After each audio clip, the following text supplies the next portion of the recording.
তোমার কি কখনো মনে হয়েছে তুমি এক জায়গাতেই আটকে আছো? মানে ক্যালেন্ডারের পাতা উল্টাচ্ছে, নতুন বছর আসছে, কিন্তু তোমার লাইফে বড় কোনো পরিবর্তন আসছে না। যদি এমনটা হয়ে থাকে তাহলে জেনে রেখো, আমাদের সমস্যাটা হলো আমরা সবাই বদলে যেতে চাই, কিন্তু বদলে যাওয়ার জন্য যে কঠিন সিদ্ধান্তগুলো নেওয়া দরকার সেগুলো নিতে ভয় পাই। কারণ আমরা আমাদের অজান্তেই অলসতার কমফোর্ট জোনের সাথে আপোস করে ফেলেছি। নগর বাইস্কোপের আজকের ভিডিওটা তাদের জন্য নয় যারা শুধু স্বপ্ন দেখতে ভালোবাসে। আজকের ভিডিওটা তাদের জন্য যারা নিজের পুরনো ভার্সনকে ভেঙে ফেলে নিজেকে আবার নতুন করে গড়তে চায়। কারণ আজ আমি তোমাদের সাথে এমন 5টি হার্ড চয়েস বা কঠিন সিদ্ধান্তের কথা বলবো, যদি তুমি সেগুলো মেনে চলতে পারো তাহলে লিখে রাখো, আগামী 5 বছর পর তোমার জীবন আর এখনকার মতো থাকবে না। তুমি নিজেকে এমন এক উচ্চতায় নিয়ে যাবে যা আজ হয়তো তোমার কল্পনাতেও নেই। তাহলে চলো নিজেকে নতুন করে গড়ার এই যাত্রাটা শুরু করা যাক। বন্ধুরা, নিজেকে পরিবর্তনের পথে সবচেয়ে বড় বাধা কি জানো? সেটা হলো নিজের সাথে মিথ্যা বলা। আমরা যখন কোনো সমস্যায় পড়ি তখন নিজের ভাগ্যের দোষ দেই, মনে মনে বলি বাবা মায়ের সাপোর্ট নেই কিংবা ভালো কোনো পরিবেশ নেই। কিন্তু আসল সত্যটা হলো, তুমি যে বিপদ কিংবা যে খারাপ পরিস্থিতিতে আছো তার জন্য দায়ী হলো তোমার নেওয়া অতীতের কিছু ভুল সিদ্ধান্ত। তাই তোমার প্রথম সিদ্ধান্ত হওয়া উচিত accept life as it is. David গগিন্সকে তো নিশ্চয়ই চিনো, যাকে বলা হয় ওয়ার্ল্ডস টাফেস্ট ম্যান। অথচ একটা সময় তিনি পোকা মারার কাজ করতেন আর দিনের পর দিন শুধু জাঙ্ক ফুড খেয়ে টিভিতে সময় নষ্ট করতেন। সেই সময়গুলোতে আয়নার সামনে দাঁড়ালে তিনি নিজেকে ঘৃণার চোখে দেখতেন, কিন্তু যেদিন তিনি বুঝতে পারলেন তার এই অবস্থার জন্য সমাজ বা ভাগ্য দায়ী নয়, বরং তিনি নিজেই দায়ী, সেদিন থেকেই তিনি নিজেকে বদলাতে শুরু করলেন। তাই তোমাকেও মানতে হবে যে তোমার এমন দুর্দশার জন্য একমাত্র তুমিই দায়ী। তোমার খারাপ রেজাল্ট, শরীরের খারাপ কন্ডিশন কিংবা দুর্বল অর্থনৈতিক অবস্থা, এই সব কিছুর জন্য একমাত্র তুমিই দায়ী। তাই এগুলোকে মেনে নাও এবং অজুহাত দেওয়া বন্ধ করো। যখন তুমি মন থেকে মেনে নেবে যে হ্যাঁ, আমি আজ একটা জায়গায় আটকে গেছি এবং এটা আমারই গাফিলতি, ঠিক তখনই তোমার ভেতরে একটা জেদ তৈরি হবে। মনে রেখো, যে ক্ষত তুমি স্বীকার করো না সে ক্ষত তুমি কখনো সারাতে পারবে না। তাই আজই একটা কাগজে লিখে ফেলো তোমার কোন কোন অভ্যাস তোমাকে আটকে রেখেছে। আজই এই কঠিন সিদ্ধান্তটা নাও যে আমি আর কখনো নিজেকে মিথ্যা বলবো না। কারণ পরিস্থিতি যখন তুমি মেনে নেবে তখন সেটা বদলানোর ক্ষমতা তোমার হাতে আসবে। প্রথম সিদ্ধান্তটা তো নিলে যে তুমি আর নিজেকে মিথ্যা বলবে না। এবার আসা যাক দ্বিতীয় সিদ্ধান্তে। Number 2, don't chase pleasure to escape pain. একটু ভাবো তো, যখন আমাদের মন খুব খারাপ থাকে বা ক্যারিয়ার নিয়ে খুব দুশ্চিন্তা করি, তখন আমরা সাধারণত কি করি? হয়তো ফোনে ঘন্টার পর ঘন্টা রিলস স্ক্রল করি, মুভি দেখি, গেম খেলি কিংবা জাঙ্ক ফুড খেয়ে মনকে শান্ত রাখার চেষ্টা করি। তুমি হয়তো ভাবছো এগুলো তোমাকে রিল্যাক্স করছে, কিন্তু সত্যি বলতে তুমি আসলে রিল্যাক্স করছো না, তুমি তোমার কষ্ট থেকে পালাচ্ছ। আর এটাকে বলে সস্তা আনন্দ বা চিপ প্লেজার। যখনই তোমার লাইফে কোনো স্ট্রাগল আসবে, তোমার ব্রেন তোমাকে বলবে এসব পরিশ্রম বাদ দাও, চলো একটু ফেসবুকে ঘুরে আসি। এই ফাঁদে পা দেওয়া যাবে না। সস্তা আনন্দ অনেকটা পেন কিলারের মতো বা ব্যথানাশক ওষুধের মতো। এটা সাময়িকভাবে তোমার কষ্ট কমিয়ে দেয় ঠিকই, কিন্তু তোমার ভেতরের অসুখটা বা তোমার সমস্যাটা কোনোদিন সারায় না। বরং ওই আনন্দের রেট যখন কেটে যায়, তোমার দুশ্চিন্তা আগের চেয়ে 10 গুণ বেশি হয়ে ফিরে আসে। তাই দ্বিতীয় কঠিন সিদ্ধান্তটা আজই নাও যে আমি পেইন বা কষ্ট থেকে বাঁচার জন্য সস্তা আনন্দ খুঁজব না, বরং যখন তোমার খুব স্ট্রেস হবে তখন ফোনটা দূরে ফেলে দিয়ে দৌড়াতে চলে যাও, কয়েকটা পুশ আপ দাও কিংবা কোনো একটা বইয়ের কয়েকটা পৃষ্ঠা পড়ো। ব্যায়াম করার পর যে শরীর ব্যথা করে, সেই ব্যথা শেষে যখন তুমি আয়নার সামনে গিয়ে দাঁড়াবে তখন যে শান্তিটা পাবে সেটা ওই সস্তা রিলস দেখার চেয়ে 1000 গুণ বেশি শক্তিশালী। মনে রেখো, যে আনন্দটা পরিশ্রমের পরে আসে সেটা তোমাকে মানসিকভাবে শক্তিশালী করে, আর যে আনন্দটা পরিশ্রম ছাড়াই পাওয়া যায় সেটা তোমাকে তিলে তিলে দুর্বল করে ফেলে।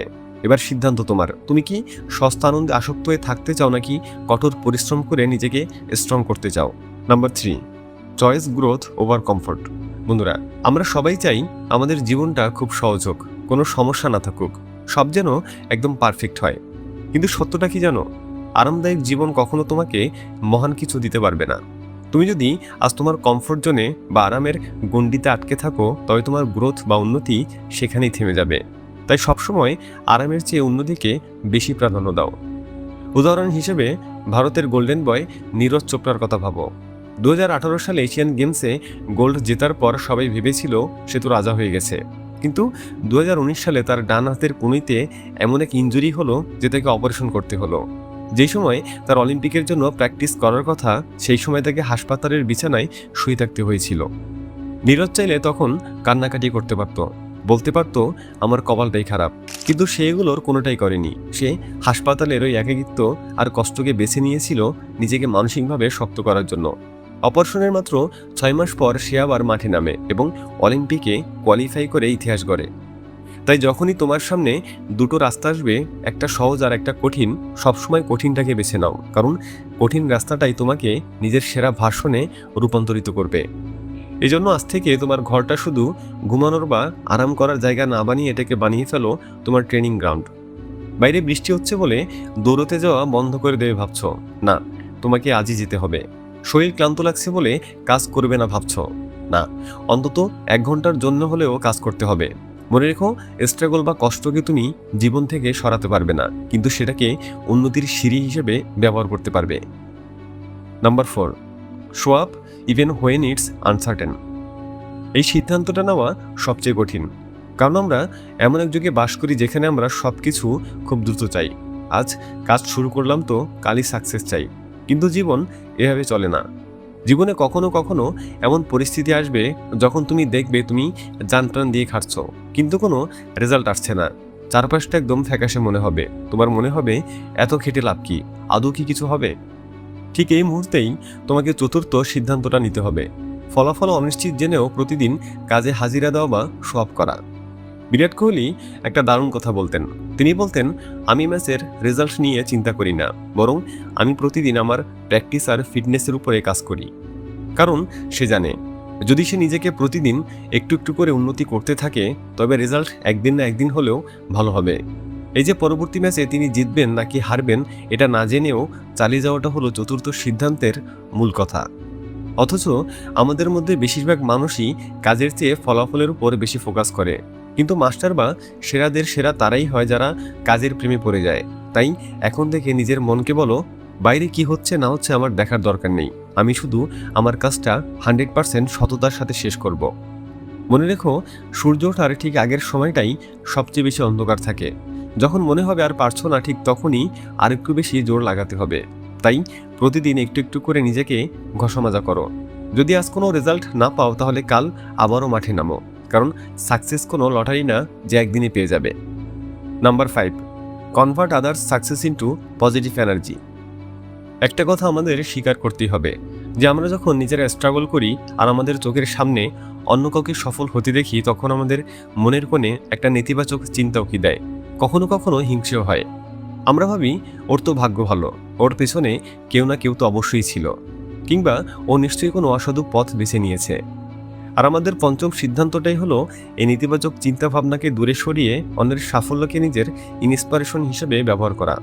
কারণ যখনই তুমি ভাবো যে অন্যরা খুব সহজে সফল হয়ে গেছে, তখন তুমি আসলে নিজের পরিশ্রমের উপর থেকে কনফিডেন্স হারিয়ে ফেলো। তুমি পরোক্ষভাবে নিজেকে বোঝাও যে পরিশ্রম করে লাভ নেই, সবটাই তো কপাল।